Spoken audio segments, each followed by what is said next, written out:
A primeira coisa que a gente tem que lembrar é que hoje há um movimento, uma espécie de ideologia, de filosofia ideológica, sabe, um movimento ideológico que se chama transhumanismo. O transhumanismo pretende utilizar de toda essa tecnologia, da biotecnologia, das mudanças genéticas, do controle de comportamento, do prolongamento da vida, das técnicas que falam, por exemplo, da cura da morte, isso tudo. Esse movimento ele acha que nós devemos ter controle sobre a natureza. Então, que seria assim, até inclusive eticamente errado, reprovável, que a gente, por exemplo, tendo determinadas tecnologias, não as usasse. Então, por exemplo, quando um pai quer ter um filho, se vai ser homem ou mulher, até hoje isso foi um acidente da natureza, ou se alguns tiverem fé, pode dizer que foi uma escolha de Deus, enfim. Agora, hoje em dia já não é mais, vamos dizer assim, os adeptos desse movimento acham que a gente tem que escolher e que nós podemos escolher, então que nós devemos, se podemos escolher, devemos escolher, né?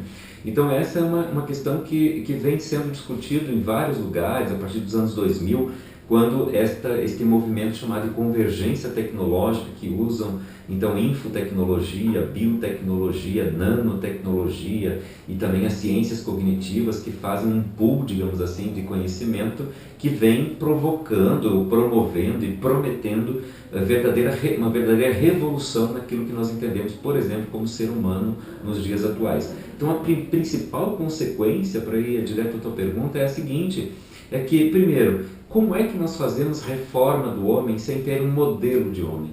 Quem disse, por exemplo, que ter olho escuro ou ter olho claro faz de alguém melhor do ponto de vista de que isso é mais correto?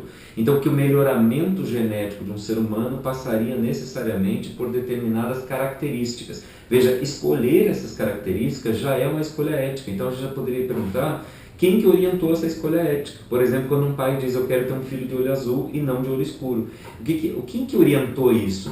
Ou diante de uma máquina a gente pudesse ter a opção de ter um filho negro ou um filho branco. Ou se esse filho vai ser gay ou vai ser heterossexual. Ou se esse filho vai ter barba ou não vai ter barba, de cabelo. Quer dizer, essa escolha, ela já emite um valor, já traz, portanto, um desafio ético. Porque a gente tem que pensar por que a gente escolhe, por exemplo, brancos e não negros. Por que um pai escolheria um filho de olho azul e não de olho escuro? Quando ele faz essa escolha, ele já está dizendo: determinado tipo de pessoa não é certo, não é correto, não é bom ou não é melhor. Então, melhorar é sempre, tem até a pergunta que a gente faz: melhorar é sempre bom? Será que melhorar o ser humano é sempre bom? Então essa é a primeira pergunta, é uma consequência ética direta, né? A segunda pergunta é: será que vai continuar sendo um ser humano, este que vai sair desses laboratórios aí, por exemplo, um ser humano que tenha maior controle das emoções, que é uma das coisas que mais se fala hoje em dia, né? As emoções, elas chegam e meio que desestabilizam a gente. Na hora que a gente precisa estar alegre, a gente fica triste. Então, como é que a gente podia ter maior controle? A pergunta é: será que justamente não é esse descontrole das emoções que faz com que a gente possa se reconhecer como ser humano? Quer dizer, o ser humano não está precisamente nessa incompletude, nessa dificuldade que a gente tem de se controlar, por exemplo, do ponto de vista das nossas emoções, dos nossos comportamentos? Quer dizer, será que não é aí que reside a nossa humanidade? Ou, por exemplo, tem gente que fala de aumento de memória, aumento de capacidade cognitiva, né? Vale a pena a gente lembrar muito, por exemplo, lembrar tudo?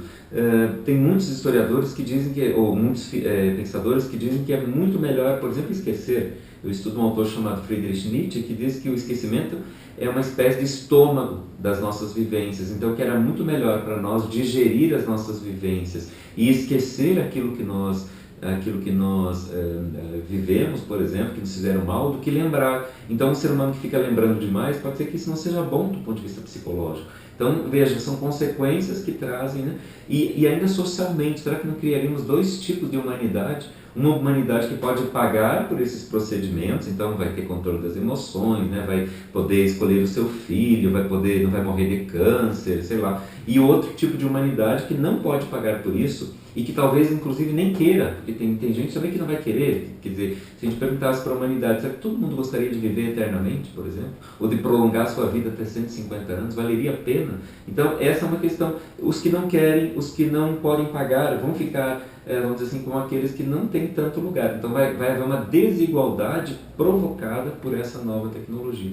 Então veja, são desafios imensos que vêm pela frente e que vão ter que ser respondidos por quem? Pela ética. Mais uma vez, mostra a atualidade desse problema, dessa problemática para as questões éticas, porque essas questões nos colocam diante das velhas perguntas da filosofia, ou seja, quem que é o homem, né? Quem que é o ser humano, o que nós estamos fazendo aqui, para onde que a gente vai, né? Quer dizer, essas questões, o que merece ser valorizado, o que nós deveríamos evitar, tudo isso são questões que sempre orientaram a filosofia e que agora voltam com tudo nesse novo cenário. A gente tem que voltar de novo a fazer as perguntas antigas para tentar enfrentar esse desafio que é novo, né, nesse momento.